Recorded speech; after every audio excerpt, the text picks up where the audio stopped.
Today we're talking about getting back to work and some of the legal questions that companies are facing as they're welcoming their employees back into the office. Hello and welcome to TalksOnLaw. I'm Joel Cohen. Today we're joined remotely by Sara Kalis of the law firm Paul Hastings. Sara, when we think of going back to work, are employers responsible, or perhaps more importantly, are they liable for the health and safety of their employees? Great question, Joel. So big picture, employers have an obligation to maintain a safe workplace. They have an OSHA obligation, actually, to follow certain protocols to make sure that that safe workplace does follow standards. What does that mean, though, when an employer implements policies requiring employees to maintain social distancing, and then employees decide not to maintain that social distance?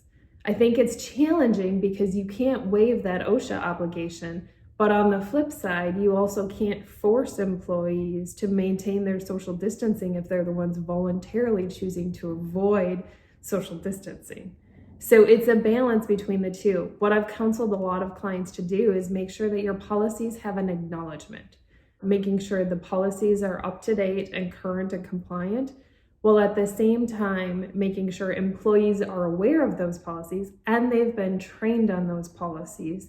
Work together so that you have the acknowledgement, so that you have the best defense possible. Is it a complete slam dunk? Of course not. Nothing ever is. Sara, what are some of the guidelines or regulatory hurdles that companies need to be thinking about? Sure. Well, guidance has been constantly changing.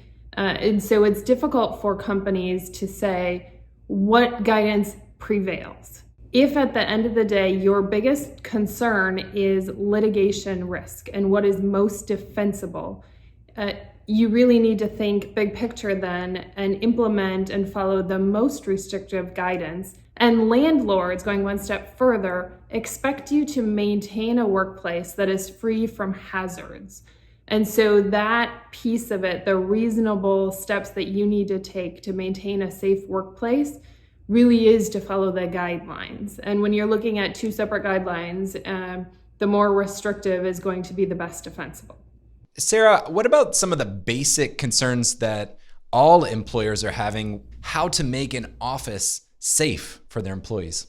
Yeah, of course. The first thing employers need to do is realize that post-COVID, at least in the near term, is going to look different than what the normal office looked like. And coming to that realization is critical.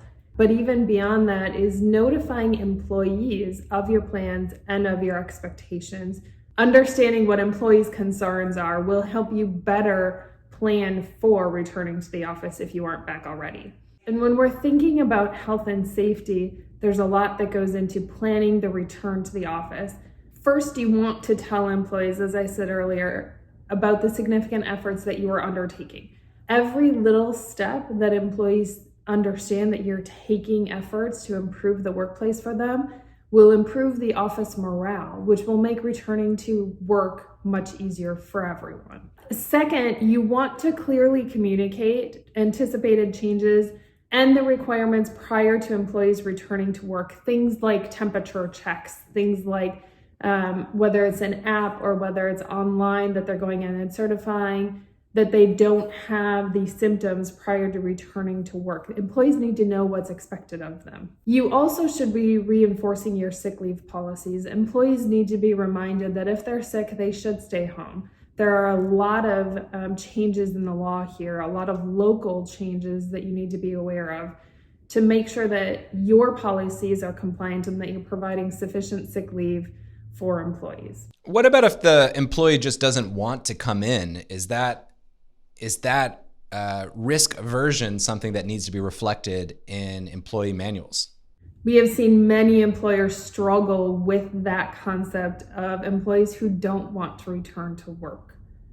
You should ask yourself, do you have a legal obligation to accommodate the request?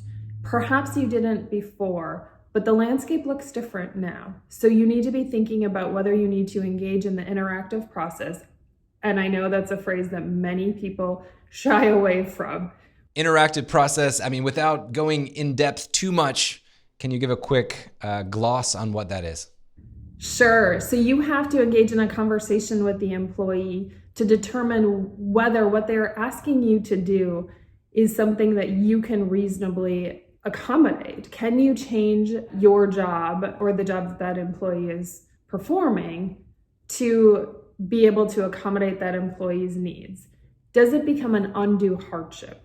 Working virtually before could be seen as an undue hardship. Today, working virtually is a very different world. And so you really do need to look at big picture. Can you accommodate it? If you do decide to accommodate a virtual work from home, but you know you don't want to do that long term, it is a best practice to memorialize that expectation in writing with employees so that there is no expectation that they will be working virtually indefinitely. And one further thing, remember that when you're making accommodations like this, one accommodation for one individual really does set a precedent, and you need to be aware that other employees will expect the same thing. And if you don't offer the same accommodation, you need to have a really good reason why. And by that, you mean perhaps the company would need to memorialize as well the justification. Perhaps this employee is client facing, or this employee needs to be in the office to do their responsibilities because why? Yeah, absolutely. It's memorializing why are you making the distinction. A lot of employers are going through this process right now when they're saying which employees need to be back in the office first. Is the accounting department really one that can work remotely more often? And why is that? It's because a lot more of their job might be on the computer and less in-person face time. Whereas you have a sales manager who, sure, right now working via Zoom is expected or even encouraged. But when things are 100% back to normal, that sales manager that you expect to be in person really needs to return in person because that's their job. That's an essential function of their job.